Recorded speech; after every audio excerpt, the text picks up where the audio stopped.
All right, boys. Got football on tonight. Thursday. Little NFL, little college. All right, I know Saquon Barkley's out for the Giants. Don't want to talk about it. Everybody's jumping on the Niners right now, and I get it. We're going to break that down.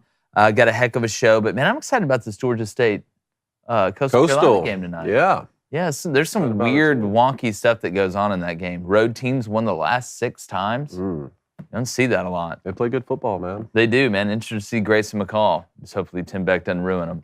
Lane Kiffin faces off against his former boss Nick Saban this weekend in a showdown in T-Town.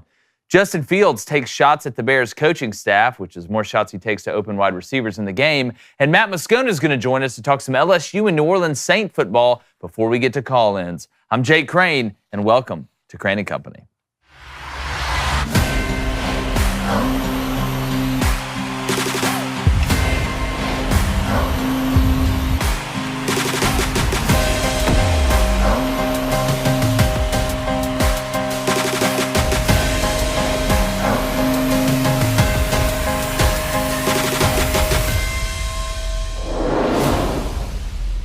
Now, Lane Kiffin is a damn good football coach. We all know that. He's a wizard schematically. He understands how to use social media to raise not only his own brand, but Ole Miss's brand as well. He's kind of in that new wave of young coach that embraces that.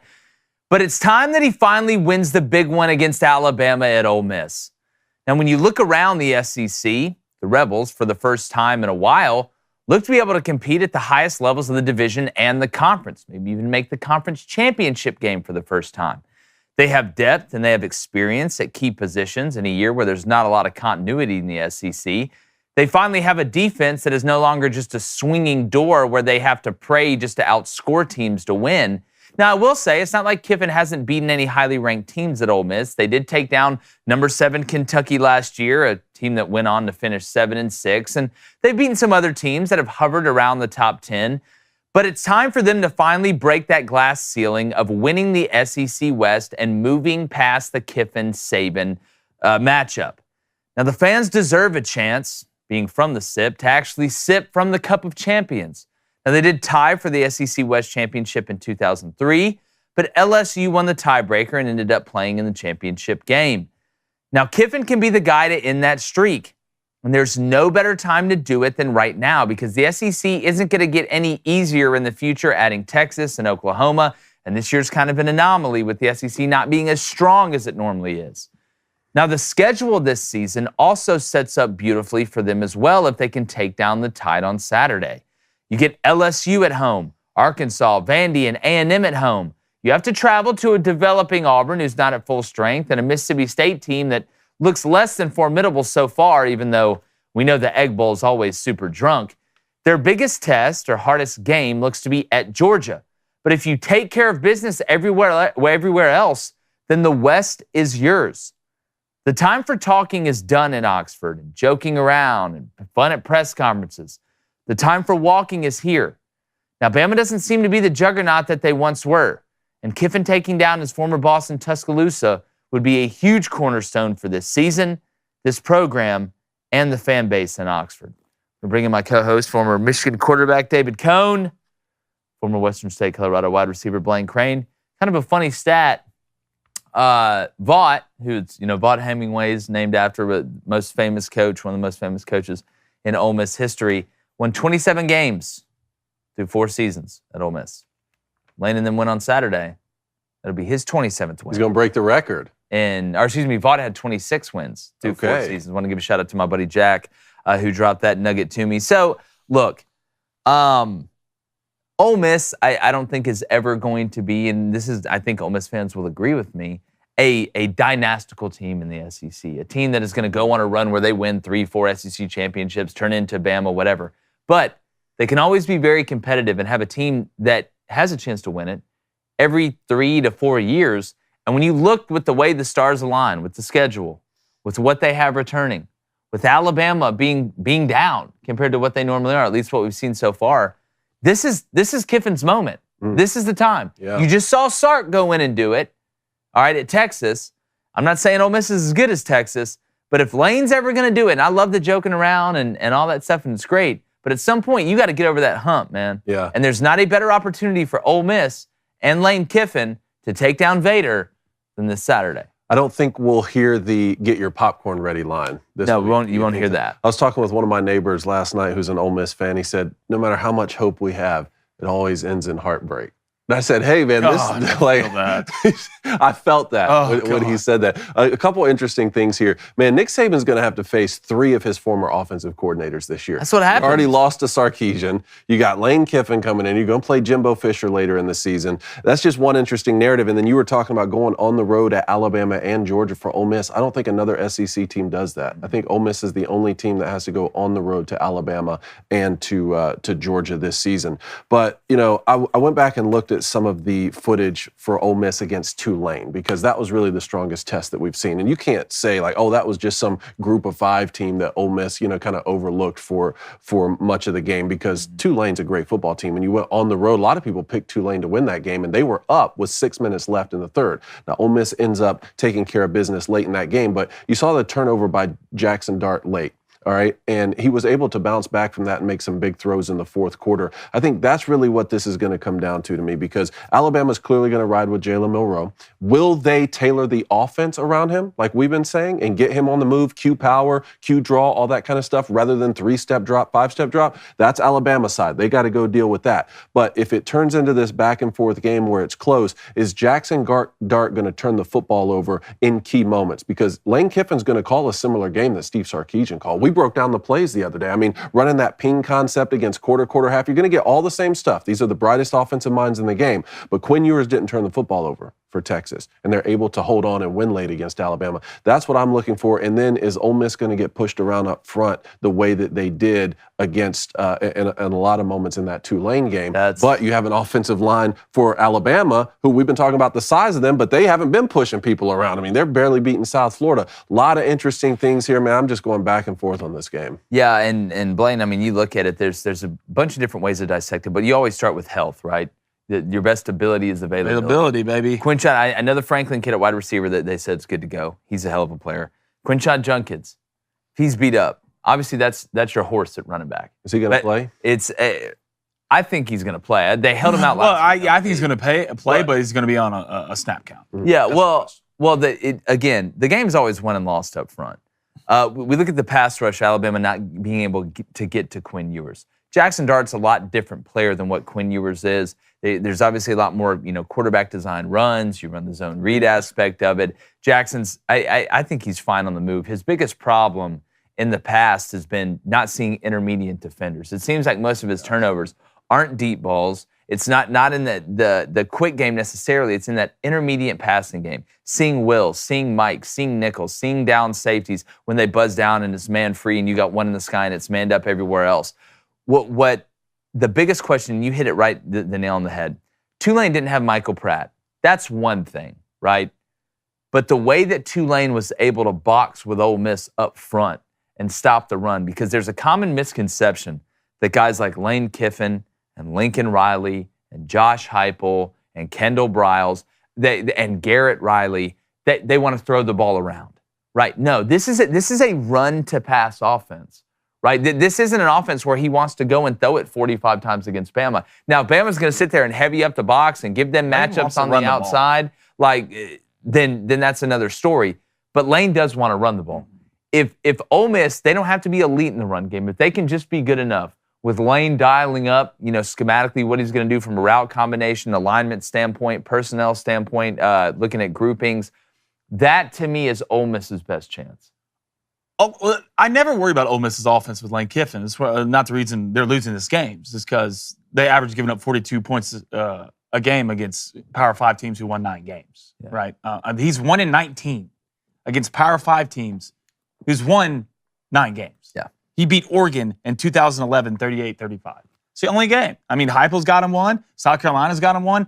The defense is what is holding Ole Miss back, and this is nothing new. But there's ever a year to take him down before he's gone, because I don't know how much longer Saban's got. If you want to beat your dad in the driveway, all right, this is the year you have to do it, all right? Does Milroe stay in the whole game? I mean, what does it look like? It could be a coming-out party for Bama, or it could finally be the Ole Miss thing getting over the hump. But I think, to be honest with you, it's calling ambulance, Nick Saban, but not for me, for you. I think Bama's going to come out and have a big day. Wasn't impressed with Ole Miss versus Tulane without Pratt. I don't think their defense is there. Their offensive line looks shaky the entire game. Jackson Dart is growing. He's getting better. We're seeing him develop as a quarterback. He's still looking through linebackers, which scares the hell out of me because that is such a hard problem to fix. But I do think Ole Miss is going to keep this game close, but I think Bama maybe a little bit late because Bama's defense, and they might not rest the passer, but you're not going to be able to run the ball on them. No, well, and again, I think Ole Miss's defense is under Pete Golding. I like automatically better. They're better. They're good enough in this year in the SEC West to win the SEC West.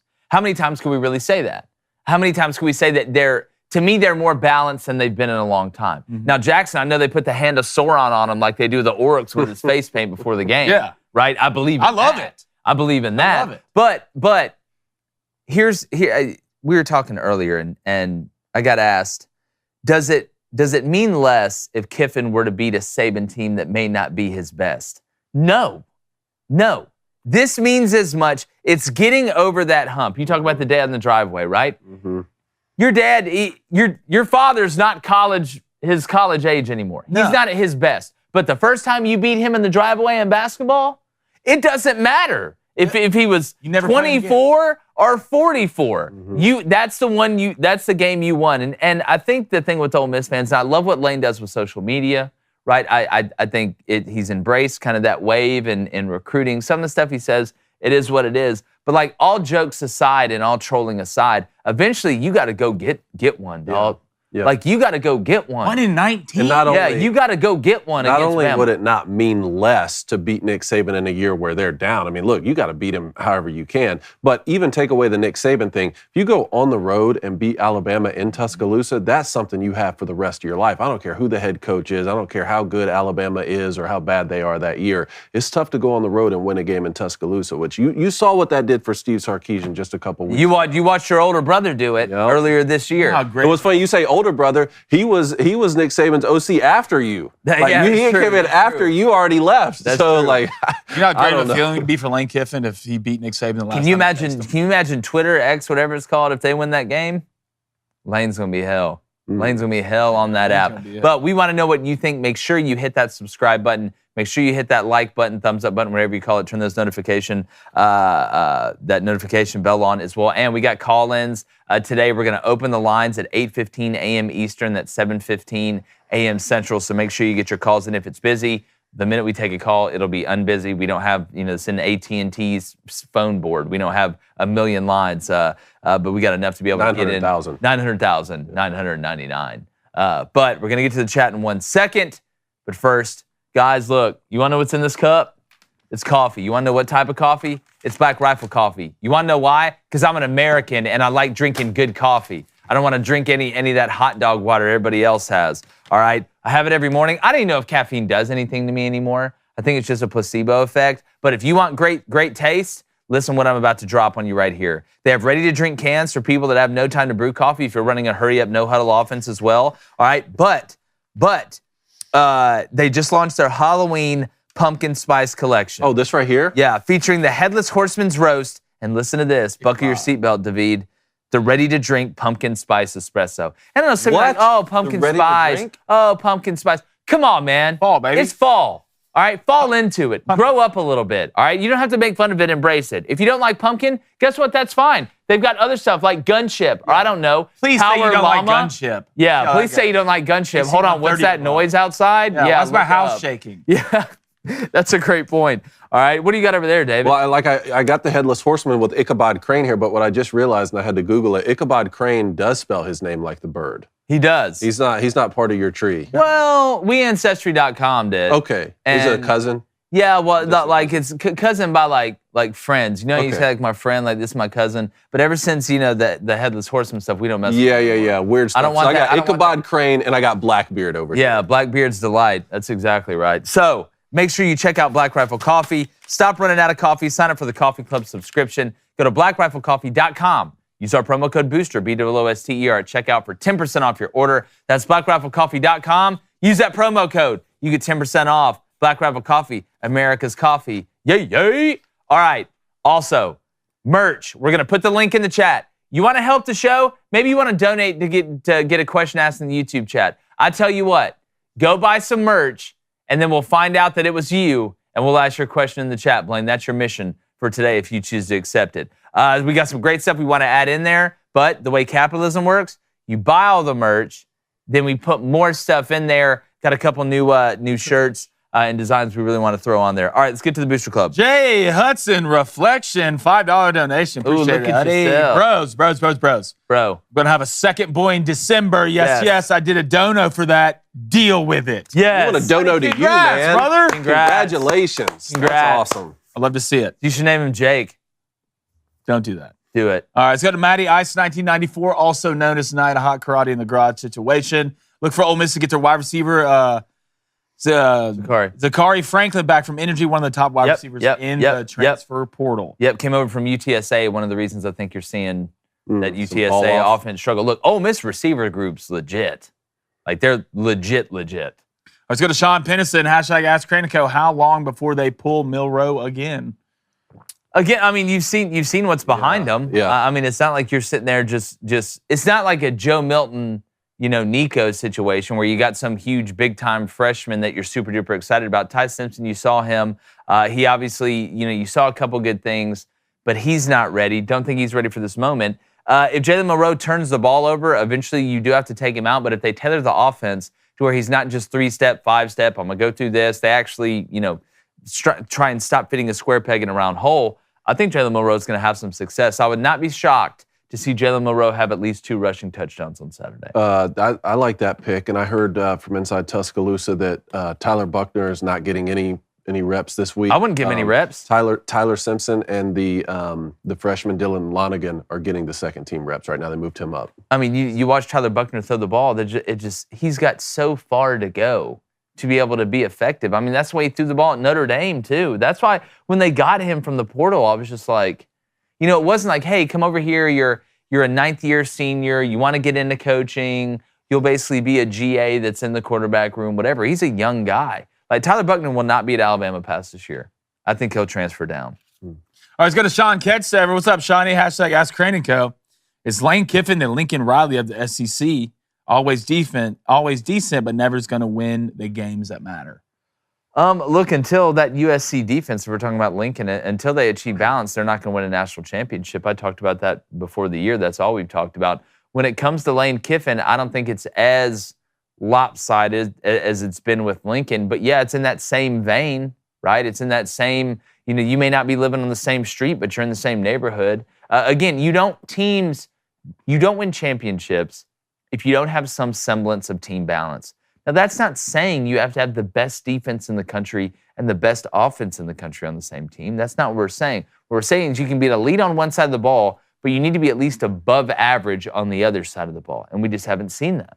I don't disagree with you on the balance, but at least Lincoln Riley is winning double-digit games multiple years in a row. I mean, every time the guy goes out there, he's won 10 games, 11 games, 10 games. They had 2 Heisman Trophy winners, another finalist. And funny enough, Lane Kiffin was the head coach at USC at one point. Yeah, well, it almost hurts worse. Again, Lane, it's been a little bit of a different career path for Lincoln than it has been for Lane. So I think it's in the same neighborhood, just not on the same street. All right, let's go to Chayton Bussey with a $20 donation. Bussin', appreciate it, brother. Hey, boys, my sister's getting married this weekend. I'm also the best man, so my job is to get a pregame hype speech from y'all for the groom. His name is Dylan, a.k.a. Dylon. Listen every day. Y'all are awesome. Go Knowles. You can always save the speech at the end of the show if you want to do that. No, I'll give it to me right now. You said his name, Dylan. Dylan. The music. Dylan, getting married. Congrats, dog. Welcome to it. Now, she gets all your time and half your stuff. But listen, I got married too, and it's awesome. It's way cooler than what people think. Some people go their whole lives and can't find somebody. You know what I call that? Bored. I'm not trying to be a guy on Lonely Island. I'm not even saying you're wrong if you're alone, but I don't want to be alone. Guess what I do?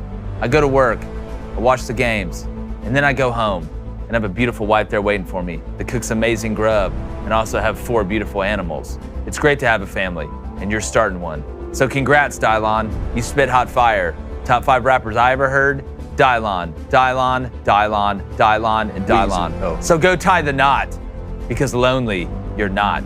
at least anymore. And by the way, don't blow it. Love it. I love it. Shutting down the studio. Go to Cole Frank, $5 donation. Appreciate it, Cole. LeBron is mid. MJ is the GOAT. Would you change your college football rankings based on the first few weeks? Yeah, we tweaked them. Yeah, we tweaked them. I mean, we didn't make any changes from last week to this week when we dropped our power rankings earlier, just because nobody's really given us a reason. To be honest with you, when you look at our initial rankings, we may be closer than anybody. Spot on, brother. Right now. I mean, if we're going to be honest, you had a bunch of people, and look, there's a long way to go. Who the hell knows what's going to happen? You're not always right. You're not always wrong. But I would put our preseason rankings up there against anybody. They're good. They're good. Go to Serve Potatoes, also known as David's dad. $5 donation. Jake, it's Saruman, not Sauron. What did I say? This is why you're mid, and also David is the star. Sauron was the guy with the white hair who kicks Gandalf's ass in the beginning, right? Pretty sure. Wait, pretty sure. Sauron? No. No, the Eye of Sauron. No. The Eye is Sauron. Saruman's the guy with the white hair. Saruman works for Sauron. So therefore, I am right, sir of potatoes. Thanks. Last one. Let's go to JC. You in the chat? Sauron was undoubtedly more powerful than Saruman. That's the first thing that comes. Thank you. Thank you. Sauron also has a stronger mind and less malleable thought process. Senor Potato. Why are they named so similar? That's dumb. They call me the king of potatoes, dog. They do. Yeah. JC, the X factor in this game is going to be Pete Golden. Can the Ole Miss defense actually step up one time, please? Yeah, I know. Listen, that's my whole shebang, dog. I'm not worried, like you said, I'm not worried about Lane Kiffin scoring points. Okay? That's like me worrying about Augustus Gloop not finishing his chocolate muffin. His ass is in the rim. Okay? Yeah. You know what I'm worried about? I'm worried about him waking up and running 3 miles. Yeah. Okay? That's what with Ole Miss. How many white calves are on that defense? If I see more than 6, we're screwed. Yeah, you're in trouble. I mean, you want to be honest? Let's play that game. We can. But no, tackling in space. Tackling few. Tackling few. You all right over there, Dave? I want to see Augustus Gloop go on a 3-mile hike, man. Yeah. Look, after he got caught up in that chocolate river, he's I want to see Augustus alive. Gloop in heavyweights. Yes, that's good. Oh, look at deli meat. Okay, we're going to get back to the Boost Cup. Remember, we have call-ins. They're calling it at 8:15 a.m. Eastern. Blade said if I see 6 pairs of white calves or more out there, we're screwed. Racist, dude. Racist. Truth. Okay, all right, let's get Let's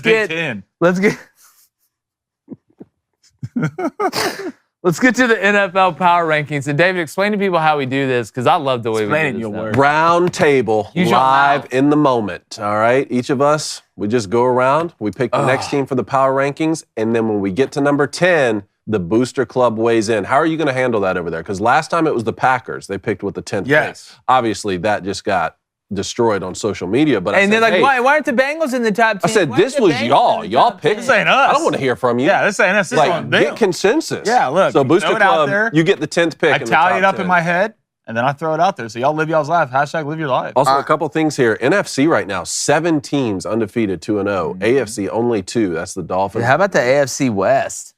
Remember 2 years ago, and everybody's like, oh my God, this is going to be the best. Broncos 0-2, Chargers 0-2, Chiefs 1-1, Raiders 1-1. Ew, gross. Meanwhile, NFC East, Cowboys, Eagles, Commanders all undefeated. And then how about NFC South? Falcons, Saints, and Bucks all 2-0. Yeah. That could be the worst division in football, we thought. Let's see. Check back with me in like 5 weeks. 6 weeks. That's exactly right. Anyway, right. Power rankings, top 10. Start with number 1? Who's going to go first? Oh, well, I'm Blake. Yeah, here we go. Let's reverse it. 49ers. Okay. Best roster in Easy. football. That's easy. I'm going to go ahead and make the easy choice at second. Give me the Eagles. You're going to take the Eagles at second. Okay, well then, I have to pick the Cowboys, right? Yeah. Got to, right? I'm not They're rolling kids. I have to pick the Cowboys right now. Yeah, the way they've beaten the first 2 teams. All right, so we got 49ers. Well, let me make note of this while we go. 49ers. Yeah. You're going to go Eagles. Cowboys. There we go. Who's 4? I'm going to go with the Miami Dolphins. Okay. Go to the Miami Dolphins. I think Tua's playing out of his mind right now. Tyreek Hill, Jalen Waddle. The defense looks good. I mean, is Jalen Ramsey out there for the Dolphins yet? He hadn't made any noise. I haven't noticed it. Is he hurt? I haven't noticed it. Man. I keep forgetting he went there. I'm gonna say right now. So what I've got 5. You got 5. I'm at 5. Give me the Chiefs at 5. Smart pick. Give me the You Chiefs. take the Chiefs. First one-on-one team off the board. All right. So I could go a couple directions here. I could go with the Bills. Bills or the Ravens. The Ravens are 2-0, but Looked pretty good last week. they after did. I like the Lamar way the looked Bills awful week bounced 1. back. I'm gonna go with the Buffalo Bills, Okay. and that's at 6. It's at 6. So Blaine, I mean, the 7. You going 7th Ravens pick. here? You flocking or what? Are you Oh, I'm Joe- flocking hard. Are you Joe Flacco? I'm right flocking now? hard. Ravens look a little bit better. Mark Andrews starting to get healthy, coming off the quad. Zay Flowers, getting touch him in a phone booth. Odell Beckham, we'll see. He's doing some stuff I'm not too excited about off the field. Your defense is starting to come on a little bit. Every time I look at Roquan Smith, I would go sit in my bathroom and look in the mirror and say, did I fail in life? Yeah. So, I mean, at this point, the Ravens defense is starting to come on. Mark Andrews, please, please, please. Lions sneaky, though. Lions sneaky. Lamar's got to start getting into his zone a little bit. Well, he did last week He's a his little bag bit. a little bit, baby. First week was ugly. All right, so you're going Ravens. Yes. All right, so I got what, 8? Yep. Give me the Saints. Really? You're gonna go Give me the Saints? Saints? Give Huh? me the Saints. That defense, I'm telling you, man. God, Derek Carr is poop. I'm not, y'all know me, I'm not the biggest fan of Derek Carr. I'm not the biggest fan of guys who cry at press conferences, and I want to ask Moscona about this. That defense, man, golly. That front 7. Just, Well, if anything, you Saints, you're excited about one thing. Well, 2 things for sure. well, Michael Thomas is still Michael healthy. Thomas is back. Yeah, and he's good. healthy. All right. Olave's not. Olave's a problem. I'm telling you, is Taysom Hill the most underrated offensive player in the NFL? It's incredible what he's doing, man. They showed a stat the other day. I can't remember what it was now, but like the only player since the 1930s to have punt TD, kickoff. Dude, he's TD, the ultimate Swiss Army rushing knife. TD, touchdown pass. And I mean, but for the Saints, you got Shaheed too, Yeah, who's looking a extremely nice player. Look, I'm going with the Saints at 8, man. All right, I think I'm about to make some people mad here, and y'all might think I'm crazy. But at 9, I'm gonna go with the LA Rams. I like the way the I don't Rams think are playing that's football, crazy. man. Look, I was sleeping on them in the offseason because last year was such a disappointment, but they were a year removed from a Super Bowl victory. Aaron Donald said he might retire. Head coach Sean McVay saying he might retire. They started 13 different offensive line throughout the year. The way they've looked in the first couple years without Cooper Kupp and That's the biggest thing. Nakua coming in and just like Well, breaking Nakua NFL Williams at running records, back, you the know? offensive line looks They good. just traded Cam Akers Yep. to the Vikings. Okay, they got rid of that. I don't know what internal locker room problems there was. Sean McVay seems to do this with running backs. Remember the Todd Gurley situation early? Now Cam Akers is gone, but Matt Stafford looks healthy. Look, he ran into a 49ers team last week, but they were in that game for a lot of it. I'm going to go Rams at 9. I don't think that's crazy. I want to read you guys, though, real quick before we get to 10 and let the Booster Club pick it. I saw this exchange that apparently Cam Akers had on Twitter or whatever with a fan, because basically Cam Akers, and here it is right here. Cam's tweeted out, "I want a girlfriend, man." And some guy replied to him, I'm not going to say his name, said, "Look, man, I'm pushing 30. Never had one. Chase that money and dream, man. A girl will come along eventually." You know what Cam Akers said? "With all due respect, I'm not trying to be like you, bro." Did he just randomly tweet out, "I want a girlfriend"? Get off social media. Oh, Go- man. go that was touch funny some as grass, hell. kid. Oh, you're 30 and hadn't had a girlfriend yet? That's tough. All right, so we got 49ers, Eagles, Cowboys, Dolphins, Chiefs, Bills, Ravens, Saints, and Rams. The Booster Club gets the 10th pick. And it better not be the Bengals. How are we feeling over there? Counting. How are they feeling? God, it smells like the Lions to me. Lions, I like the Lions. Smells like the Lions. Or Man. Seahawks, maybe? How about Bucks? Jags. 2-0. Jags. Jags? Is it Jags at Jags? 10. God, that Jags look, at It would be 10. Jags, Lions, Bengals, and I got some Falcons. I got some Falcons in here at 10. yeah, just 2-0. Desmond Ritter. I just don't trust him. I don't either. I struggle trusting him. All right, so they're going Jaguars at 10. I can respect it. I can respect the Jags at 10. Look, only scored 9 against the Chiefs at home. What a letdown. How many times can Trevor Lawrence throw the ball just far enough in the back of the end zone where the receiver can't get 2 feet in? It seemed like that happened 19 times, including at the end of the game. But no, I can respect that. I mean, I think there's multiple teams. You look, Lions, Seahawks, Jags right there. I'm not putting the Bengals. There's a reason we didn't put the Bengals in there. Like, they just look inept. Absolutely inept. The Browns could have snuck in there if they'd have played better against the Steelers, but Deshaun Watson's just so fundamentally bad throwing the ball. And like we talked about yesterday, Buccaneers, I'm with you. Well, Bucks, but I'm looking at the 0-2 team. There's a lot of really good 0-2 teams. Right now. The Chargers are going to figure it out. I still think the Bengals are going to figure it out. The Vikings, there's no way the Vikings are. Well, here's the thing better. with the Vikings and the Chargers. They play each other this week. Yeah, thank you, PJ. Good job throwing that up. The Vikings and the Chargers play each other this week. Somebody's going 0 for 3. Dang, man. And they're good football teams. They are. They're good football teams. A couple other things in the NFL right now. We got to talk about the Bears for a second. Justin Fields had a press conference yesterday. Man, he just looked beaten down. You know, I mean, he was getting ragged a lot for some of his missed reads this past week and missed throws in the game. But he kind of turned on the coaching staff a little bit. I pulled this soundbite, so I wanted to see what you guys thought. Can you guys run this? Of course, things that I didn't like. I felt like, I wasn't necessarily playing my game. Felt like I was kind of robotic and, not playing like myself. So, my goal this week is just to, say F it and just go out there and, play football how I know how to play football. When you say thinking less, what do you think was causing you to think so much, maybe think too much? Could be, coaching, I think. But, at the end of the day, it makes it, they're doing their job when they're giving me, what to look at and stuff like that. But at the end of the day, I, can't be thinking about that when the game comes. I prepare myself throughout the week, and then when the game comes, it's, it's time to play free at that point. So. Okay. I understand a little bit of what he's thinking. It's, to me, great players have a really good mix of instinct, trusting themselves, preparation, and knowing what they're looking at. Too much of one thing is not good. If you're just out there not diagnosing coverages, not understanding fronts, and just out there playing backyard football, that's not going to work. Right? That doesn't work in the NFL. Right? One of the reasons Johnny Manziel didn't work out, outside of a lot of off-the-field stuff. Not saying Justin Fields is Johnny Manziel. You can also have paralysis by analysis, where you're overthinking things to the point that you can't let your God-given and natural gifts take over, because Justin Fields is an elite athlete. Mm-hmm. An elite athlete. When you watch him move, he makes other guys look slow, and he's not a small guy. But coming out and saying in a press conference that the coaches are making you think too much because they're telling you what to look at, and you're the quarterback, just not a smart thing to say. If you feel like there's paralysis by analysis, you go in there, you sit down with the coaches, your position coach, and you say, guys, listen, I feel like I am overthinking things. And that happens in sports. That happens a lot in sports. But that doesn't mean you just don't go out there and not think. Like, that's not in this sport, not in this league when there's 11 moving parts. And then he came out and tried to say it got taken out of context after. What do you mean it got taken out of context? That's the context. You said that. Like, here, hold on. Let's talk about watching tape. Let's rewind the tape, bud.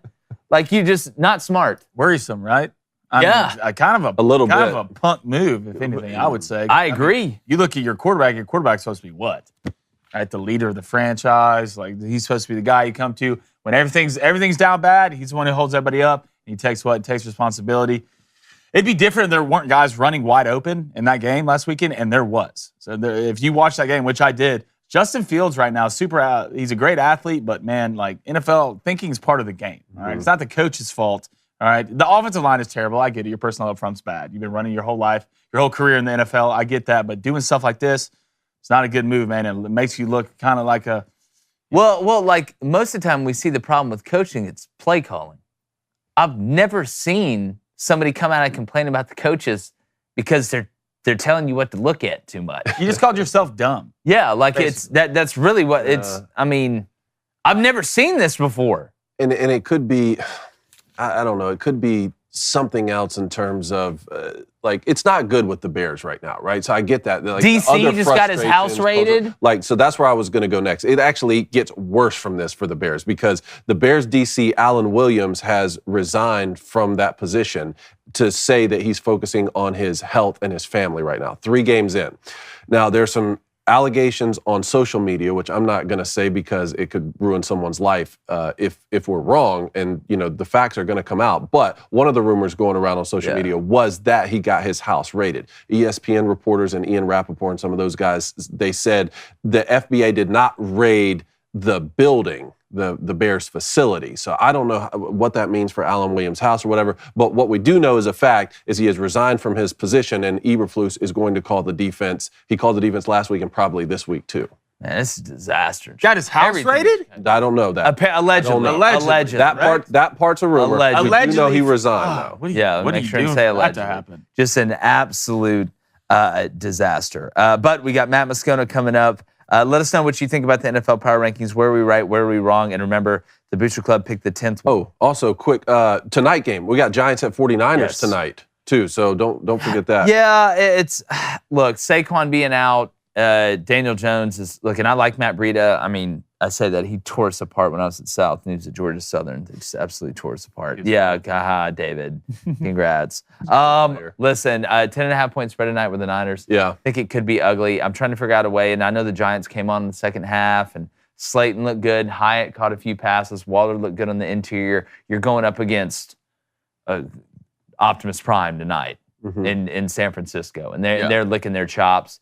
Love the way the Niners are playing. McCaffrey just absolutely balling for me in fantasy. Want to give him a shout out. But the biggest thing about the Niners, Brock Purdy looks just fine. Yes. Looks just fine. I like the Niners big night. I think it's going to be an ugly game. I don't think it's going to be. I love football. I'm more excited about the Georgia State Coastal Carolina game than I am about this one, because I think the Giants are going to have struggle to score, and you'll see what I have in my bets with that. Cover, baby. 49ers. I mean, you would think. Are you buying it down? Yeah, well, it's at 10.5. I hate 10.5. Why would I bet that? If you're going to do anything, the least thing you need to do is buy half a point. So you push it 10. I'm going to buy a full point. I'm going to sit at 9.5. I'm leaving it. You're leaving it? I'm leaving it. I don't think that's a bad decision. It's just iffy. Well, if there's a game where you're going to leave it, if there's two games where it's this one, it's like Cowboys-Cardinals. But it just, it's like, or I may even push it. Right now, I'm leaving it at 10.5 just because that's how much faith I have in the 49ers to cover that. But even maybe push it at that point to 12.5 so that you get the touchdown and the two. For sure. Well, what I'm interested to see is you have so many guys using the analytics now and going for two. Like, at what point does that's going to start to change the change, like the hook on that? You're like, well, because that they say you're down 14, go for two after the first touchdown you score if you're the team that's behind.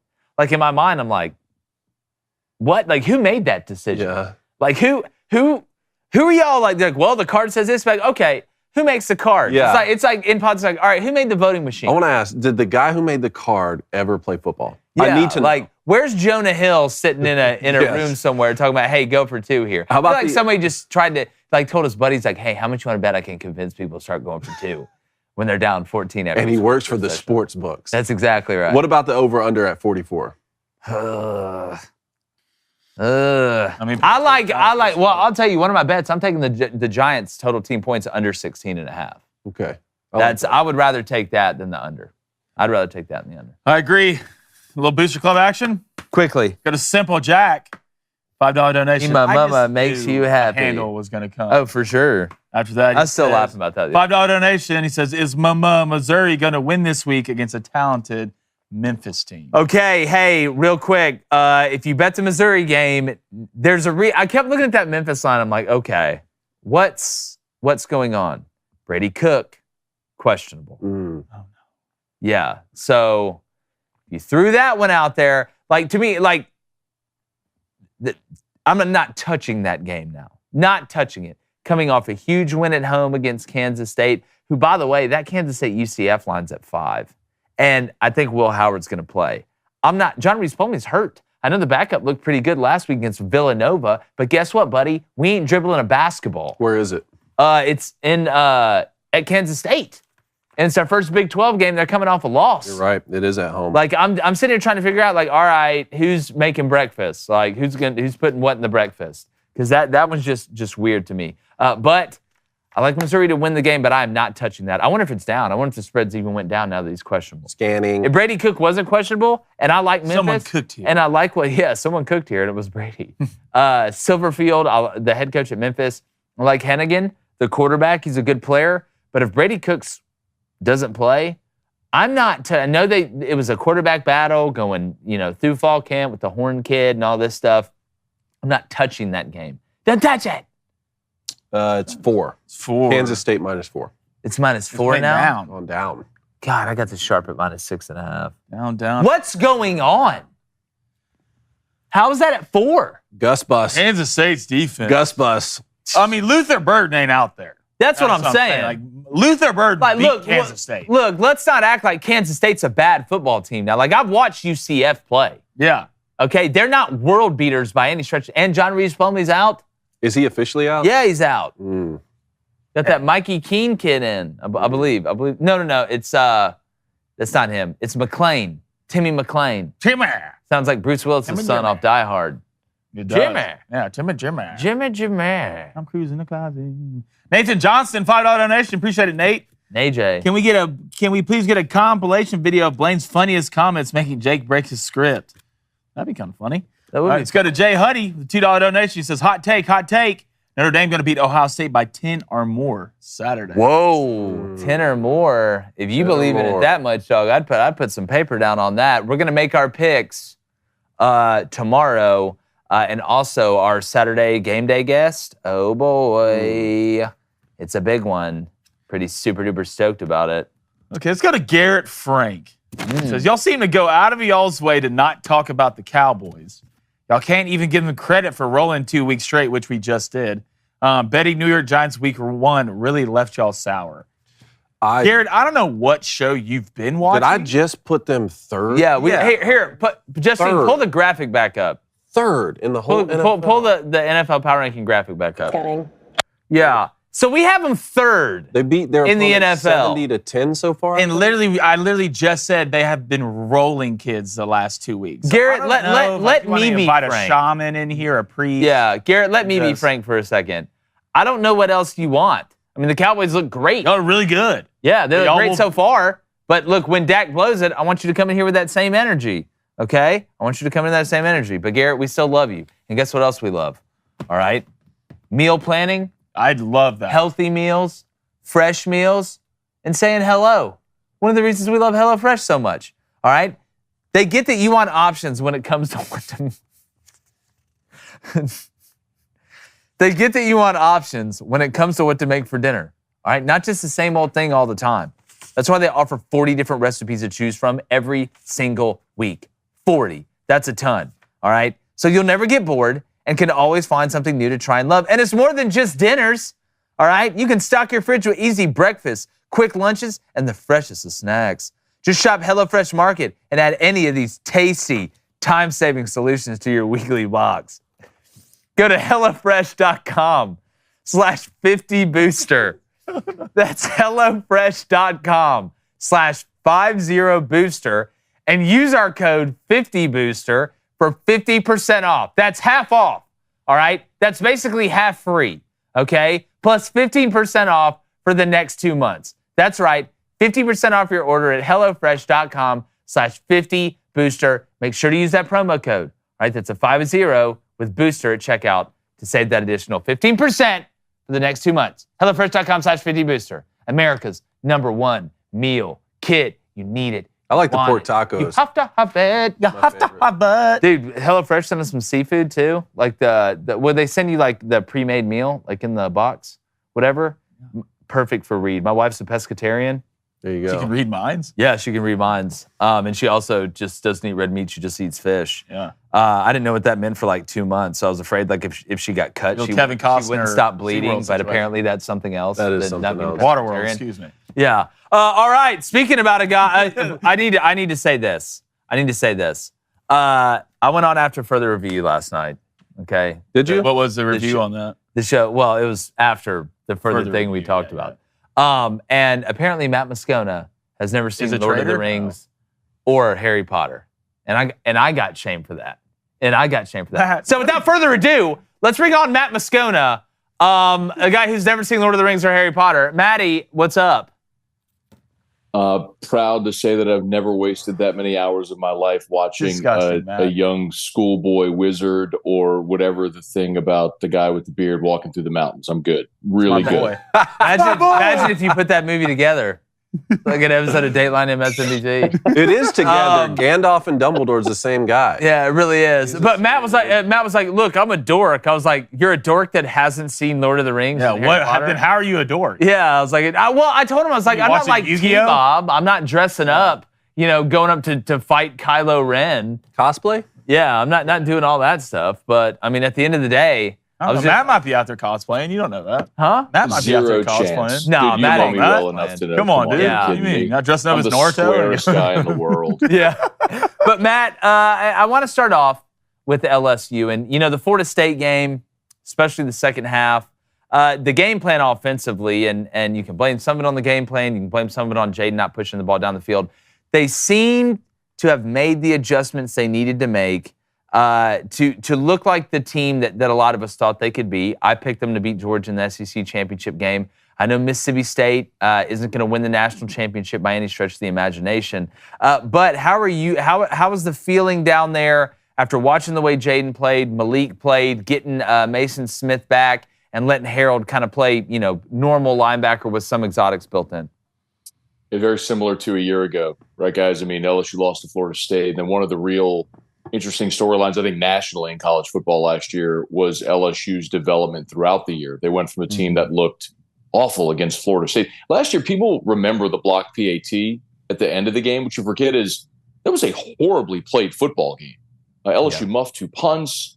They had red zone opportunities where they came away with no points. It was drop passes. It was atrocious. But throughout the season, they kept getting better and better. It looks like they're kind of following the same suit. So I think maybe that's the optimist point of view here is that, again, the early struggle against Florida State, but then you start to figure out with the transfers and the freshmen who fits where. I think there's a general feeling also you would have liked to have had that figured out before the season started because you might have had a chance to beat Florida State. But, the other thing sort of like if it's, part and parcel with that is – when you looked at what happened in the rest of the SEC this past weekend, I think that gave everyone around here the collective feeling like, well, maybe it's not so bad because the rest of the league kind of stinks too. Yeah. And that kind of leads me to my next question. How much better is everybody feeling? And look, I know this Alabama-Ole Miss game is going to tell us a lot, but going down to Tuscaloosa has got to feel a little bit different right now than it felt before we kicked off in week 1. So, yes. And I mean, Jake, I'm like you. I picked LSU to win the West. I picked them to beat Georgia in the SEC championship game and go to the playoff. I would have told y'all that in media days, but I ghosted your interview, and that was my fault because I'm a bad human. Yeah, that's why we have somebody hiding, waiting at your house right now for when you walk There's out. a dragon circling. Yeah, there's a dragon circling your house right now. No, but watching Bama the last 2 weeks clearly illustrates the issues that they have. And the reason I liked LSU in the SEC this year isn't because I'm an unapologetic homer. I think this is the worst quarterback year in the league since 2014. And LSU was the only team that had a dude at that position. I guess Arkansas, but nobody's really thinking Arkansas is a threat. I mean, Jaden Daniels is the differentiator. LSU has their guy who can be a dude. So we came into this season, guys, with the second best Heisman odds behind only Caleb Williams. He accounted for 70% of LSU's offense last year. He's started 50 games in college. And then you look at Jalen Milroe or Ty Simpson, Tyler Buckner. I mean, I don't think anybody here is super worried about Jackson Dart. I think Bama's struggles are kind of go hand in hand with why people are feeling more confident right now. What a crazy difference 2 weeks makes. Yeah. And David, the best continent. What continuity. That's continuity? What LSU has. Yeah, I love it. Look at that wordsmith over there. But the entire landscape of the SEC, Matt, is fascinating to me right now. I mean, throw Texas A&M in there too. Texas A&M, LSU, Alabama, Arkansas, all in the West right now, all with a loss. But those losses are non-conference losses. In the East, no one wants to step up and be the second best team in the East. We just saw Tennessee lose on the road at Florida. Kentucky's kind of struggling. South Carolina. I mean, if you were remaking your SEC predictions right now, would you change anything, or do you think LSU still goes to the championship game, plays Georgia, and beats them? Because that's what I had as well at the beginning of the season. Yeah, no, Cone, I wouldn't change it because I think what's transpired is what I thought would transpire. And here's how I would say it. For LSU, whenever I'm doing a preseason prediction, I'm not saying this is right or wrong. It's just what I do. Like we all go to media days and we get the little email and we have to fill out our forms and all that stuff. I always say, okay, who has the fewest questions against the most manageable schedule? That's how I look at it. Yep. So when I looked at LSU, obviously we just talked about quarterback, but think about the schedule. Tennessee rotated off, Missouri rotated on. You get Florida, Auburn, Texas A&M all at home. And say what you will about those teams, those are all tough places to play. Going to Jordan-Hare is never easy. Tennessee just realized again for the 10th straight time, trying to win in Gainesville is hard. LSU lost as a double-digit favorite last year in College Station. So you get all those games at home. Then you got to go to Bama. But LSU, quite honestly, guys, LSU's had more success historically in Tuscaloosa than they have in Baton Rouge in that series. And Bama doesn't look great this year. So I looked at the schedule and went, I like that a lot. So, yeah, I don't think there's any reason to move off of what I thought. And then in the East, who's going to challenge Georgia? I mean, Georgia has to go to Knoxville. So, I mean, maybe if Tennessee can pick themselves up and run the table the rest of the way, obviously they'd have a tiebreaker over Georgia if they beat them in Knoxville. I just don't know that I think that's going to happen. Only shot. From Tennessee. Only shot. Yeah. It's the only shot. Kentucky's not very good. I know they're undefeated. They're not very good. I've watched them play. No, I agree. Yeah, I agree. And Georgia gets Mississippi State. Yeah. Yeah. I want to go to the Saints for a second. Ugly game on Monday night, but the Saints are 2-0. They find a way to win on the road, divisional opponent. How are you feeling about the Saints right now? Black and gold Super Bowl.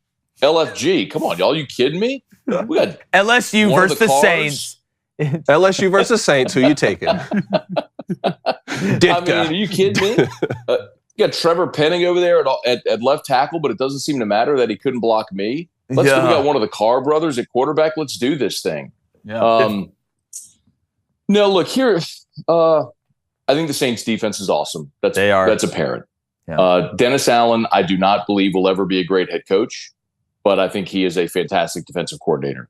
And his defense is he knows what he's looking for, and they remade their front seven this year with some new bodies, including Brian Brzee from Clemson, who was a first-round draft pick, who's a monster right now. They look great, man. The defense is great. I just don't know how this offense figures it out. The one thing that I'll say in favor of the Saints, why I did pick them to win, I picked the Saints 10-7 and winning the division and losing in the wild card round. But the reason, look at the quarterbacks that the Saints play this year. I don't think you've done a deep dive into the schedule, but if I asked you who are the best quarterbacks in the NFL, you'd rattle off Mahomes, Herbert, Allen, Hurts, Lamar Jackson, Joe Burrow, Dak. They don't play any of them. Yeah. I mean, they get all of the first round rookies. The toughest quarterback legitimately that the Saints play this year is probably Trevor Lawrence or Jared Goff. I mean, that's the benefit of playing in that division. The division stinks. You're gonna play Baker Mayfield twice. You're gonna play Bryce Young twice. You're gonna play Desmond Ridder twice. I mean, the Saints will be an artificial double-digit win team that almost like the Vikings a year ago, where you look and you go, 13 wins, like, is that for real? And then you saw in the playoffs it wasn't. But so I don't think the Saints are a legit contender in the NFC. Okay, like I don't think they're going to win the NFC, go to the Super Bowl. But I do think they're going to win the division by virtue of the fact they got a great defense, a veteran quarterback, and a very manageable schedule. I love it. Yeah. Love it. All right, Trader Matt, we're going to go to the Booster Club here. All right, let's go to Nola June. Okay. You take that off. That's a really weird Braves logo. Yeah. I will not have my allegiance questioned. Okay? Oh, really? After the things you said during SEC Media Day. All I said to you is I was emotionally detached this season. And I am. I'm not allowing myself to care at the fact that they can't beat Toronto, but good for Kevin Gausman. Yeah, here in a couple of weeks, though, y'all will be physically detached from the season. I wonder how much Braves stuff you got there. I got something for you, Matt. Hold on, I got something for you, Matt. There you go, brother. Good. Doesn't it just feel right? Doesn't it just feel right? Yeah. Cone, it doesn't count if you have to steal it from Florida State, bro.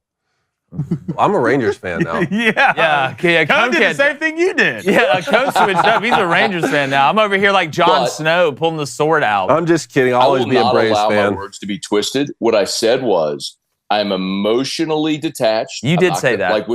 I said that. And the other thing I said, as far as the Braves, anyone who has ever followed my show knows I despise bunting.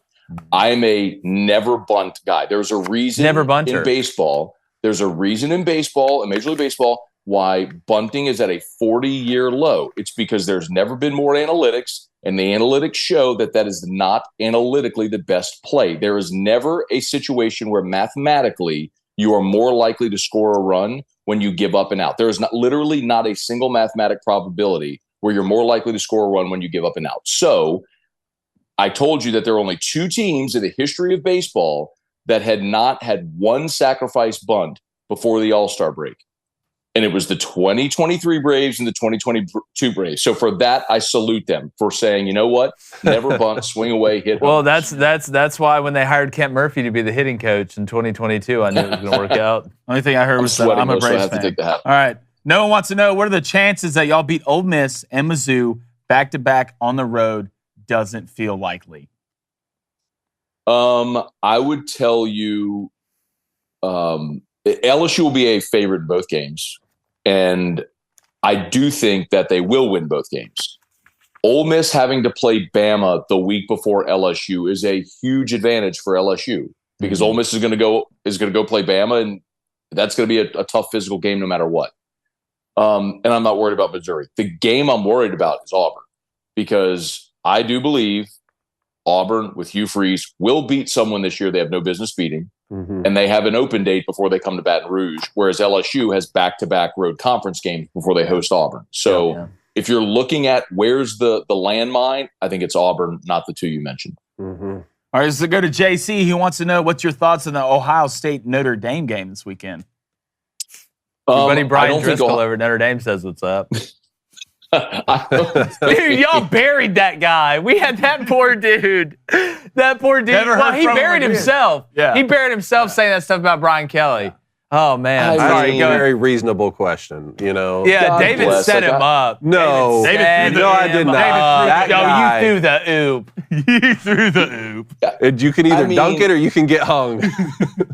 It's like I get the jilted lover thing, but look, Notre Dame's playing really well, man. They are. And so if you're a Notre Dame fan, you shouldn't care what Brian Kelly's doing. I still believe Notre Dame isn't going to win a national championship until they decide they're going to let 85 scholarship football players in that look like Alabama and LSU or Ohio State or whatever. But I think Ohio State hasn't figured out their offense. I'm not super convinced that Ryan Day is the guy that's going to get that thing back to a national championship level. So I actually do like Notre Dame in that game. Okay, real quick. And by the way, Sam Hartman is awesome. Like he is playing out of He his is mind. awesome. Good. Well, yeah, I mean he's also played in college for 19 years, so you think eventually he'd figure it out. But we really like Sam Hartman. Before you go, real quickly, LSU Arkansas this weekend. LSU 18.5-point favorite. I've seen it at 17.5 in some books. Any worry about the Hogs? Probably no Rocket Sanders. I feel like LSU rolls in this one. I love the under. That game historically is always close. Laying 18, I wouldn't do that in this game. I don't know that it's a game though where LSU ever really feels threatened. One thing I'll tell y'all just real quickly is emotionally, this has always been a game that Arkansas cares way more about than LSU. And it's always fallen on the schedule at a place that was kind of advantageous for Arkansas. That Friday after Thanksgiving 1:30 slot, LSU always resented it. Arkansas loved it. When LSU finally got that thing moved off and they started playing A&M in that Thanksgiving date, they moved the Arkansas game, but they moved it the week after Bama. So it was always on a come down after LSU played Bama. So Arkansas was up, LSU was down. That's not excuse making. That's just reality. The fact that it's in September feels so benign that I don't think emotion plays a factor in this game. That's something worth watching. But Arkansas generally is sky high for this game. So I'd like LSU to win and never really feel through. Maybe like the Georgia-South Carolina game last week where even though South Carolina had moments, you never really felt like Georgia was going to lose the game. Probably something similar to that. Definitely. Well, Matt, man, we love having you on. It's great to talk, buddy. It was a lot of fun coming on your show last night. Tell everybody where they can find your content. If you can spell my name, you can find me. It's at Matt Moscona. And, of course, afternoons on ESPN radio stations all throughout Louisiana, or you can stream us on any app or on YouTube, 104.5 ESPN Baton Rouge. Definitely. Hey, we'll enjoy the great slate of college football and NFL football this weekend, man. Can't wait to chop it up with you here in a couple weeks. Thanks, fellas. Y'all be good. Appreciate it, man. Matt. One of the best, Matt Moscona. One of our favorites to have on. All right, we are going to get to calls in 1 second, but we got to huddle up, David. Oh, you want to huddle the team up? Let's huddle up. Let's huddle up. We got a play breakdown, and guess what? It's a little bit of a different flavor. Ooh, let's run the this football. weekend. Let's run it. Huddle up. Let's talk about Florida's first touchdown against Tennessee when Trevor Etienne went 62 yards to the house with this trap play. His pistol, right whip swap, 23 cat trap. Let's break it down. We have one running back and one tight end, so we know we're in 11 personnel. The running back aligns in a pistol formation 7 yards behind the quarterback. This makes it more difficult for the defense to identify tendencies. The tight end is our Y. He's going to set our strength to the right, and the X receiver is going to go with him off the ball. We're going to swap that Z receiver to the backside. He needs to make sure he's on the line of scrimmage. Then our flanker is our adjuster, who's going to align in a slot position on the weak side, which we call whip. Now let's show some love to the big guys this week and break down this 23 cat trap. But first, let's identify our front. We have a 3 technique to the strong side and our nose guard to the weak side. So we call this an over front. Now, Florida quarterback Graham Mertz does a great job here pre-snap with his identification. He sees that strong safety is looking like he's going to spin down to the strong side, and the free safety is going to spin up to a single high look with man coverage underneath. This means we're getting cover 1. So we're in a perfect position to run our trap play to the weak side. 23, we want to get our 2 back, which is our halfback, through the 3 hole, which is the gap between the guard and the tackle on the left side. If we were running 22 or 24, that would equal the right side of the line of scrimmage. With a trap play, typically you are pulling a guard and a tackle. So if we want to modify that, we need to alter our terminology. If we had G trap, that would mean just the guard is pulling. But here we have the center and the tackle pulling. So CAT, C-A-T, center and tackle. They're both pulling. Usually you don't get a center pulling because he's busy snapping the ball, but Florida does it here and they do a good job of it. Now, who are we trapping? We want to kick out this last man on the line of scrimmage, which here is the defensive end. So the center pulls, does a great job of kicking down the line of scrimmage. The rest of the offensive line is down blocking. Our tackle pulls and works his way up to the Mike linebacker. And our halfback opens to the strong side, okay, which adds a counter element here, and then works backside to the 3 hole and is patient as he follows his tackle for a big run here. Now, the execution of this play was already going to equal an 8 to 10 yard gain, but when you throw in the missed tackles by Tennessee, that's what makes it a touchdown. The free safety has to come down and make this tackle. He does not. The strong side corner has an opportunity to make a tackle. He does not. All of that combined means Trevor Etienne goes 62 yards to the house on pistol, right whip swap, 23 cat trap. Great stuff. There it is, boys. Great cat stuff, trap, David. baby. That was a nice call. Hey, safety, why don't you come down and wrap up, son? You know what? While that one was bad, at least he's coming full speed down and just missed a tackle. The corner bumping the shoulder and not wrapping up was even worse to me. Yeah, God. And the makes me fall wanna at the throw end. up. Like that's one of the most embarrassing efforts I've seen in the SEC. But what's interesting, that strong side corner shouldn't have even had a play on it because it's man coverage. To me, like Yeah, if it's where are your man eyes? Coverage, well, it's man coverage. I would just have the wide receiver run a go route. Yeah. Why are we even trying to block that guy? Like, what do you think from the defensive side? Well, it's again looking at it, it was the right call, it was the right play call into the right defense. But that's why your safety's there. Mm-hmm. That's why your safety there is to come down and clean that up, right? To run the alley and clean that up. I mean, you can't come down and sit here and try and play rock'em sock'em robots with him. I mean, get his ass on the ground. Like, come down and, I mean, if you're going to come down and not wrap up, you better be coming downhill to launch and lay. And that's a 15-yard penalty nowadays. But look, it was a great call. Really good job by the puller fitting in between, running the, we hear, people say, oh, the DB ran the route for him. Well, right there, the offensive lineman ran the track for the running back, getting him up to work to be able to seal it there and hit it. So it was a great call. I watched the Niners run a single wing trap off a motion with Deebo Samuel this past Sunday for a touchdown that was just absolute. I mean, Shanahan is just How often did you see a center pulling like that? Well, you got pin and pull, right? Like a lot of people run pin and pull, depending on if you're covered or uncovered, depends on who's going to pull. But it just depended on if the center could do it. Like, it's not Snapping and stepping is hard enough. Snapping, stepping, and pulling, that's a totally, I mean, hell, you got guards and tackles that can't even. That's actually a really good point that people should keep in mind there. That play could have, in the huddle, just been called trap with the guard and the trap scheduled like you said, to pull. But they could, the offensive line could have made a call based on that over front at the line of scrimmage, where the center and the guard just say, hey, because I'm uncovered, You're going to down block. I'm going to pull, and you stay. And that's just a call that's exactly right, because you don't know what you're getting until you're out there and lining up. All right, but we know what we're getting with calls. You ready to get there? I got a bunch of people on the line. Let's go. Hey, we want to keep it trying to, rapid fire this thing, not too much. We want to make sure we get everybody in here. Let's dance. Aiden's on the line in Michigan. Aiden, what's going on? Gosh. Hello, guys. I am not Aiden Hutchinson. I know how to spell Aiden correctly. Aiden, guess what we got, and we haven't opened it yet. Is it the care package? It's the care package. Oh, we're dropping. What we got? Care package? All right. You ready for this? What Aiden sent? Okay. All right, there's a note. I'm going to read it real quick. Over to YouTube. All right. Good morning, Creighton & Co. After hearing your prediction that Michigan Tech is going undefeated in football and to commemorate Tech's 45-20 walloping of Hillsdale in the upcoming college hockey season, he wanted to get technical and welcome the newest Husky fans into the fold. First off, I know the studio was lacking representation of the best hockey team and the best athletic program in the nation. So for Jake, is an official Huskies game puck. All right? Hopefully you and Blaine will adopt Michigan Tech as your college hockey team. We have 2 pucks now. Yes. Let's go. Yes. Let's go, baby. Yes. We will do that for David. I know Michigan has a hockey team, so instead of sending you hockey merch, I have an MTU beanie in here. Let me see it. Let me find it. Well, I'm pulled out. Here it is right here. Oh, hold on. There's socks. Here it is, Michigan Tech beanie. Oh, my gosh. All right, awesome. Look at this. You can use this if you ever return to the Mitten State to keep that big noggin warm. For Blaine, he wanted to find something that was most effectively captures your essence. I hope this hat is self-explanatory. Oh, Michigan Tech Huskies, baby. Come on. Let's go. Snapbacks and tattoos. Last but not least, I won't forget producer Justine. You get a pair of Michigan Tech socks. And up here in the Upper Peninsula, it's quite frigid. So a pair of warm socks is a must-have for any Tech fan. Thank you guys for hosting the best show in sports, David. I look forward to hopefully seeing the Huskies take on the Wolverines in NCAA Hockey Championship from the biggest Michigan Tech superfan in the world, Aiden Loesch. Aiden, my guy, we're going to hang this up.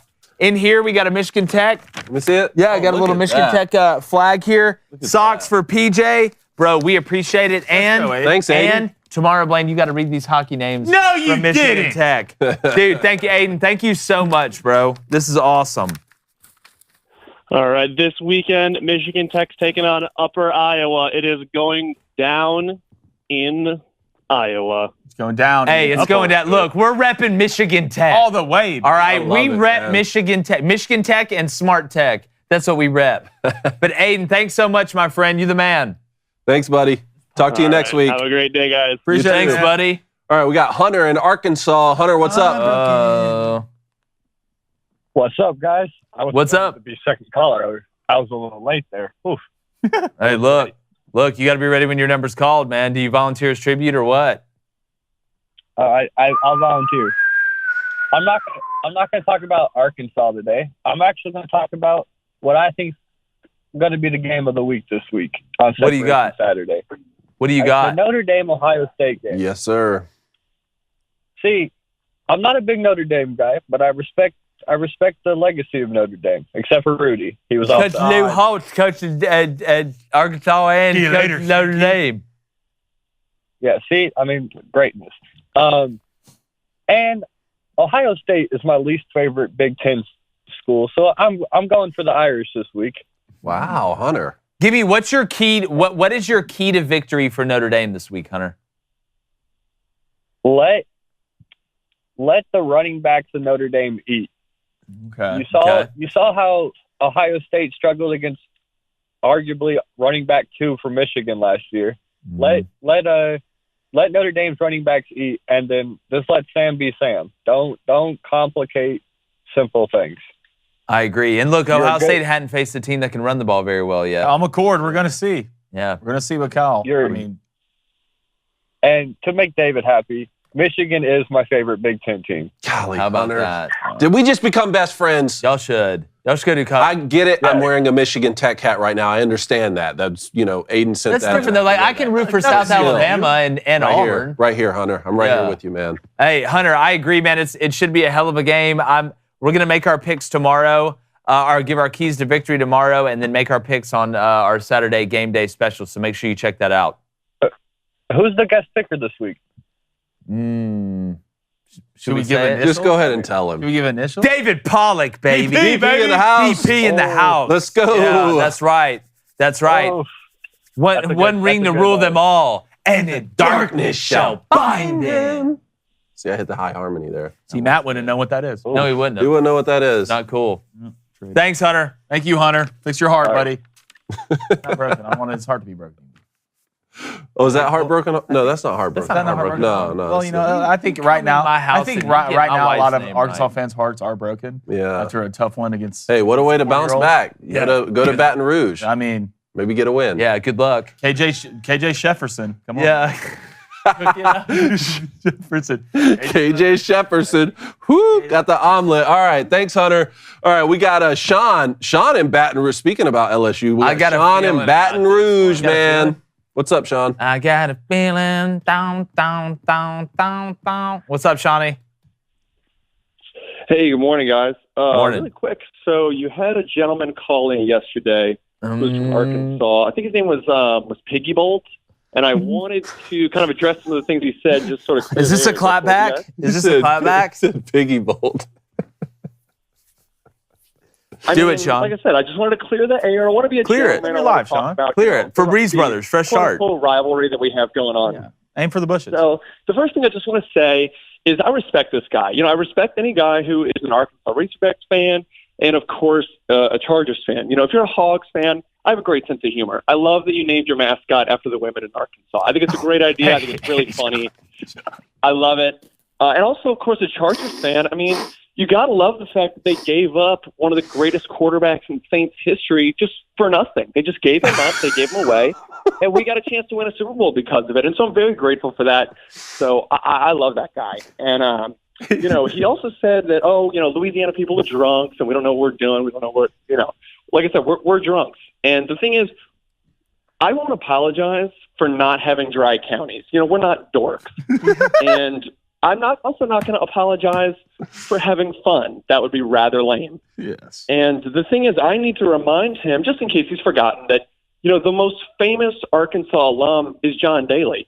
The man drinks like a fish so that he can forget that he's from Arkansas. I mean, I would feel bad for him, but the truth is, John Daly, unlike his football team, has actually won championships. So nothing to feel bad about there. Great guy, great golfer. Sean. And, of course, the last thing he said, as everybody has said before, is, you guys spell the word go wrong. And I'm a reasonable man. I'm willing to change the way that I spell the word. So I will say to Piggy Bolt that I will change the way that I spell the word go the exact minute that the Arkansas Razorbacks go to the SEC championship game. Now, I won't hold my breath. I won't hold it over his head. But that's the minute I'll change it. And you notice I didn't say go to the national championship because, let's be honest, that's never going to happen. Hey, Sean. Johnny coming in hot. Well done. I Really saw. quick, I wanted to let you guys know. Hey, real quick, sorry, before I go, You're good. wanted to let you guys know I'm actually going to the game this weekend. Nice. A buddy of mine actually is smoking a whole hog. So while our mascot is an apex predator, their mascot is my lunch. Whole hog barbecue. Let Sean. the play neck. Yeah, Sean, great call, man. came out- It's so hard to roast somebody without cussing too. So it's so impressive. Elite- it's like elite comedians callers, man. who are funny that don't have to cuss. Like it's so much harder. That was an elite call. We love both. But that was a great answer. I thought we'd have an LSU Yeah, a little fan clap back. calling it a day after yesterday. But Sean, well done, my Sean. friend. Well done. Hey, save some of the hog for us though. Regardless of what team you root for, there's nothing better than a roasted hog. I wonder if they're gonna do it in the pit. Whole hog barbecue, man. They're gonna do it in the Win or pit. lose. Let's for Grubbin, send over that invite, Sean. Yeah, Send over that shoot, invite, we'll show buddy. up. We never lost a party. All right, let's see what Ben has to say down in Huntsville. Ben, what's Ben. going on today? Yo, what's up, guys? Good morning, Booster Club Nation. What is good. up? Baby. I don't know why I feel the need to put down a team that hasn't won a trophy since 1939, Oh but no. Texas A&M needs to get out of my conference. Oh, wow. They need to get out? Conference? You're telling them to get your out? 12th man can't stop App State, and your male cheerleaders probably auditioned for the Barbie movie.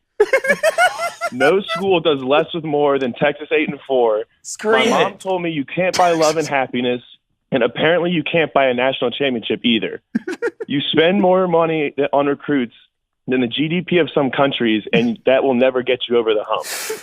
You gave Jimbo Fisher a national championship trophy with the year not engraved, and you can't beat a coachless Auburn team, and you can't make a bowl game. You ran to the SEC to hide from the Longhorns because they own you. And now that we're getting the premier Texas school, you can get out of my conference. Wow. The ACC is accepting Texas schools now. Man, Dan's coming in. Did he call him? He called him Texas 8-4 for people calling him and roasting A&M. Oh, Please. dude. What he said, the male. You're taking him this weekend. Please. He said the male that's cheerleaders probably I have auditioned for the Barbie movie. and didn't get it. That may be the best bar in the whole That's the thing about it. They did get it. And listen, we love Billy Lucci, the A&M fans here, but like Ben, like I love Billy Lucci. again, I mean, at the end of the day, I'm guessing you're an Auburn fan, right? Yeah, man, War Eagle. It's Hey. going to be tough this week, but I like our guys.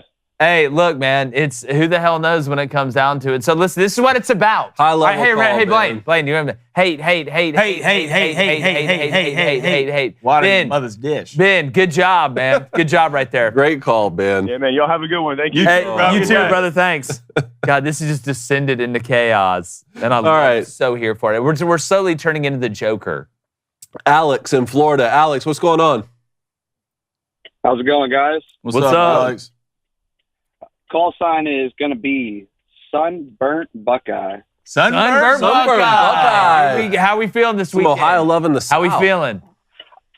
I'm feeling pretty good. I just had a couple of things to say. You know, no Ohio State fan has called into the show yet. And Yeah, you're the I'm kinda first. Disappointed. So I know. I got a couple facts for you guys. Let's go. So, number one, your goal is to guess what year it is.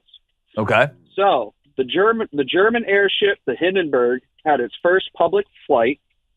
The Zippo lighter was invented, and the Hoover Dam construction was completed. What year is it? I think I know where this is going. I think I know This is going the last time Notre Dame beat the Buckeyes. Yeah. It's 1936. Yeah, you got it there. Yeah. 1936. I knew where this was going, man. I love when the trivia matches up with like With the hatred. With the hatred. Wait, the Zippo lighter was invented that year? No. No? Yes, it was. Yes, it was. It's been in I'm pretty sure it 1933. was, yeah. I don't know. I believe Sunburnt Buckeye. No. I believe Sunburnt Buckeye. Either way, that's an elite lighter. I love Hey, that's Zippo's club. Zippos. Hey, so with Kyle McCord, how you feel about Kyle right now? We just don't know yet, right? Yeah, he's had shining moments, couple of down moments, but I think he's coming through. I mean, I got to say, David, for being a fan of the team up north, gave him enough credit. You know, Ohio State always knows how to reload on quarterback, so I have faith in the kid. This weekend's going to be a big challenge for him, but we'll see how it goes. Man, I'm just leaning toward a low-scoring game. You think so? Like, I really think it's going to be a lower. What's the over-under I on think it was 55. I'm on it. 55 and a half. I just feel like right around 55. Well, I'm yeah. really interested to see y'all's game plan on defense. Well, last here's- time y'all went against the O-line, like this was, I would say, Michigan. Well, yeah, 55 and a half. and boys. they played a lot of zero. But my thing is like I look at like this is one of those games where I feel like a team loses it, they don't win it, and you have one quarterback in Sam Hartman, and I don't want to get too far ahead on keys to victory, but that is willing to check it down, that is willing to be methodical. The thing that Kyle McCord can't do, and what a lot of not even young quarterbacks, but inexperienced quarterbacks in big games try and do, especially when you have a bunch of Lambos out there, like Marvin Harrison Jr. and Igbuka and those guys, and God, the tight end, the Y, the flex Y I'll Really have. good.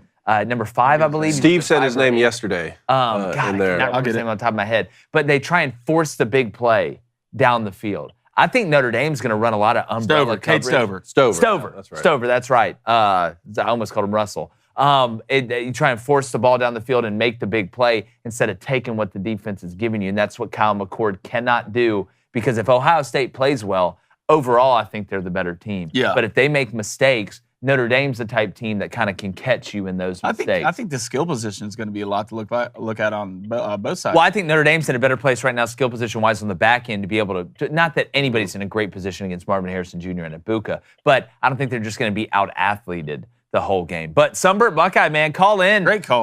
Next week, man, let us know how you feel about the game, win or lose. We appreciate it. You can be our resident Buckeye, our Buckeye caller. For sure. That was great. I'll try my best, guys. Hey, definitely, man. Have a great week. Have a great day. See you, buddy. All right, Josh in North Carolina. Josh, what's up? Oh, Voltar. Hey, guys, what's up? What's up? Hey, before I get to my UNC question, I got two quick things. Go ahead. One, Blaine, why are you not wearing your boot? Are you trying to rupture your Achilles again? I heal faster than humans. I'm a dragon. Where is your boot? Where is your boot?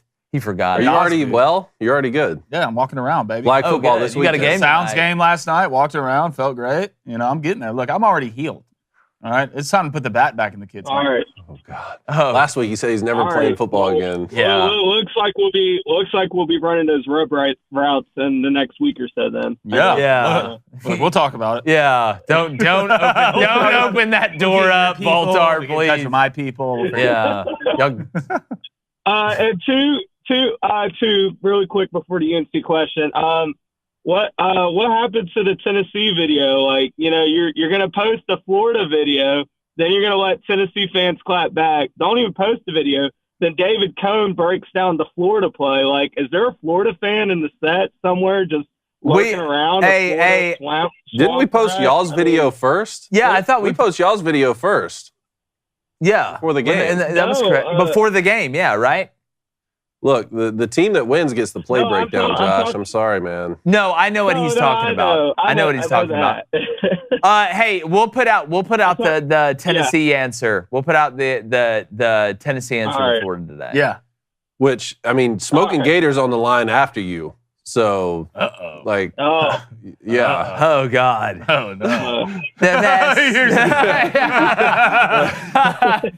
just only not just that other than Bearded Gator. Oh, Bearded Gator. Yeah. Bearded down Gator, in Daytona Beach. Bearded Gator went Katniss Everdeen. Golly, what a get off my lawn. Shooting arrows. But what's the UNC question, brother? Okay. Yes, sorry. So the UNC question. So UNC has not gone 4-0 since 1990. Since the 1996 season. Yeah, when Mac Brown was 80. Right. They have a chance to do it this year, but it's against the team we, historically, the past few years, they always get the best of us, and it's Pitt. And I know Pitt is down, but why is UNC going to blow this game? Man, I like North Carolina's game. I don't like the 7.5. I hate the touchdown with the hook. Pitt, I talked about before the year, and like I said, I caught more hell from Pitt fans for picking them to go 3-9 than I did from picking South Carolina to go 5-7 or picking Florida to struggle.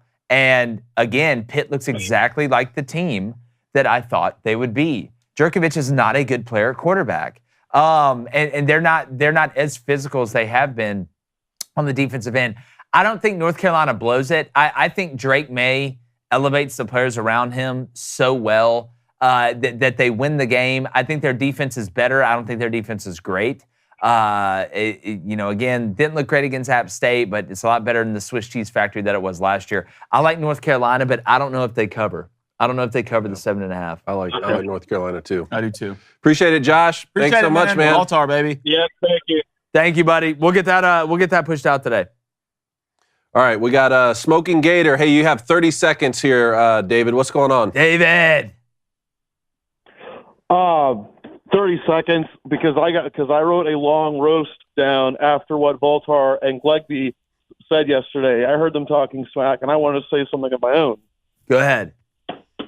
Awesome. You guys ready for this? Because I'm not going to hold back. Do it. So, Voltar, you bring up polls that rank Ole Miss and UNC jerseys as better than ours. I noticed you say nothing about Tennessee's jerseys. You actually have to bring other programs to fight your battles for you, since you can't do that on your own, obviously. You say to my fellow Gator, Bearded Gator, we're talking about college football here, buddy. Then you turn around and bring up the NFL and baseball. You talk about Tebow's NFL and baseball careers, when, again, your own words, you say we're talking about college football here, buddy. So how about we actually stick to college football, huh, buddy? At Tennessee, Peyton Manning never beat Florida, never won a national championship. Tebow, meanwhile, never lost to Tennessee and actually won 2 national championships. You bring up our loss to Vandy. When, buddy, last time I checked, that was last year, and we are in this year when we beat you by 13. You want to bring up the past, though? Okay, fine. I can play that game, too. Remember 2019 when you lost to Georgia State? Or the next year when you all went 3-7? But you know what, Voltar? I like you, man, and I can tell your passion is genuine. Now, as for you, Glegby, where do I even begin with you? Because I was more weirded out by what you said than my Butch Jones's Champions of Life comment. First, you basically say that we only beat you guys because your quarterback is mid and your defense is bad. Thanks for confirming your team was trash, I guess. Speaking of trash, it's funny that you say that we always lose in the Swamp because we've got standards. Man, it's stank and dirty. Yeah, imagine talking about how dirty Team Stadium is when your own fans literally threw trash onto the field after a loss.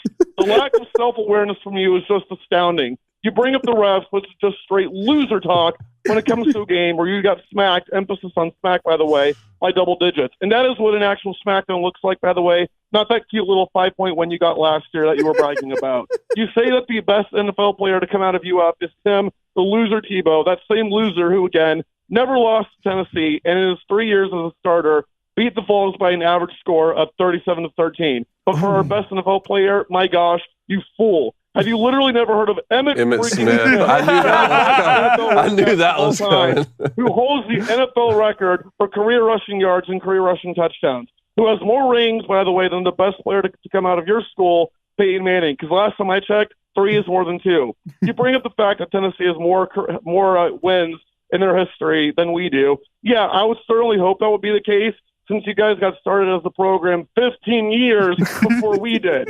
You do have more national championships, and I will give you that. But we still won a championship more recently than you did. And the last time you won one, people were still watching movies on VHS tapes. And that's probably the only way y'all can even watch your last championship. Oh, by the way, did you see that? I think Florida just scored on your soft defense again. David, great job, dude. Yeah. David, great job. Hey. Oh, Smoking Gator, that's fantastic, buddy. I'll see you in the chat, my friend. Well done. Awesome. This is awesome. Thank you, everyone, for calling. Yes, we got call-ins every day now, so call in tomorrow. It's gonna get awfully physical out here. Golly, Smoking Gator just went off. Oh, that's a touchdown they scored on your son. Oh my God. All right.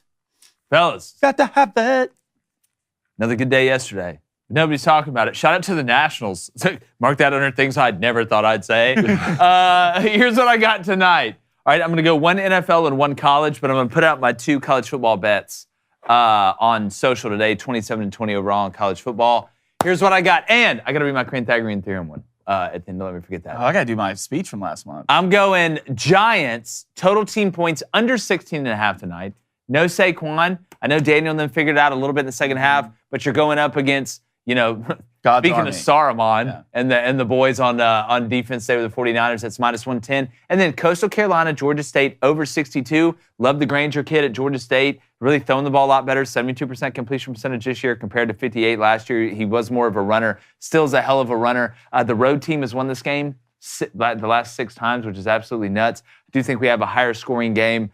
Coastal played UCLA pretty tough, but that was before Dante Moore came in. So give me the over at 62 for Coastal Carolina and Georgia State. David, what you got? I like it. I'm going to take the 49ers on the line here. I'm going to leave it at -10.5. That's at -105. And then I'm going to take Georgia State and Coastal over 62. Bet buds. 110. You're taking over too? Yeah, bet buds. Bet buds on that then. Over 62. I love it. Come on, man. All right, 2-0 yesterday. That means that made me happy. All right, let's see if we do the same thing today. 49ers -9.5. I did buy a point down. I at least want to be able to hit. You win by 10, -120. The odds really didn't change that much.